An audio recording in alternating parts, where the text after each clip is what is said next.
এই মুহূৰ্তত মই উপস্থিত আছো মহানগৰী খানাপাৰা সমীপৰ তথা মেঘালয়ৰ USTMৰ সন্মুখভাগত আৰু যি ক'ব লাগিব নিশাৰ ভাগত যি USTM বিশ্ববিদ্যালয়ৰ উপাচাৰ্য মহাবুবুল হকক আৰক্ষীয়ে আটক কৰিছিল আৰু কিছু সময় পূৰ্বে আচলতে তেখেতক গ্ৰেপ্তাৰ কৰা বুলি জানিব পৰা গৈছে। আৰু যি ক'ব লাগিব পাথাৰকান্দিৰ যি আচলতে ঘটনা আছিলে, শিক্ষাৰ্থীৰ অভিযোগ আছিলে USTMৰ অধীনত থকা চেণ্ট্ৰেল পাব্লিক স্কুল আচলতে তাত পৰীক্ষা কেন্দ্ৰ অসৎ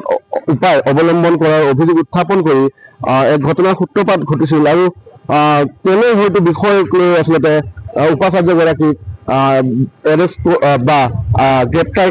কৰিব পাৰে, তেনে এক ক'ব লাগিব সমগ্ৰ ঘটনা যি ৰহস্যৰ আৱৰ্তত বৰ্তমানেও। আৰু USTMৰ ভিতৰ ভাগত আমি প্ৰৱেশৰ চেষ্টা চলাইছিলোঁ, কিন্তু প্ৰৱেশ কৰিব বিচাৰিছিলোঁ, কিন্তু যি ইয়াতে নিৰাপত্তাৰক্ষী আছে তেওঁলোকে কৈছে যে ইয়াত তেওঁলোকৰ কৰ্তৃত্বশীল কোনো ব্যক্তি নাই যিয়ে আচলতে এই বিষয়ৰ এই সন্দৰ্ভত মন্তব্য কৰিব পাৰে। মহানগৰীস্থিত ERD ফাউণ্ডেশ্যনৰ যি কাৰ্যালয় আছে সেই কাৰ্যালয়ত বিষয়ববীয়াসমূহ তেওঁলোক তাত আছে বুলি জানিব পৰা গৈছে আৰু বৰ্তমান USTMৰ এই পৰিৱেশ।